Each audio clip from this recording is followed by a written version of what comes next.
Factors. Let me give you first multiplication fact. 3 multiplied by 5 is equal to 15.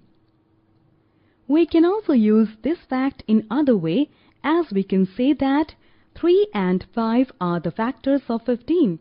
But the question is that, does the number 15 have only 2 factors? The answer is no, because we can have more than 2 factors of 15. For example, 1 multiplied by 15 is equal to 15. So that 1 and 15 are the factors of 15. Now, can you write 15 as the product of any two other numbers? No. That means all the factors of 15 are 1, 3, 5, 15. So we can define the factor as a factor of a number divided the number completely without a remainder.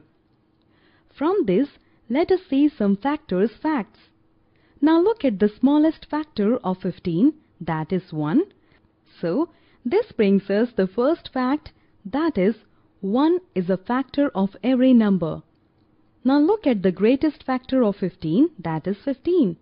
This brings us to the second fact, and the fact is every number is a factor of itself. Let us again see the factors of 15, that is 1, 3, 5, 15. Here all the numbers are either less than or equal to 15.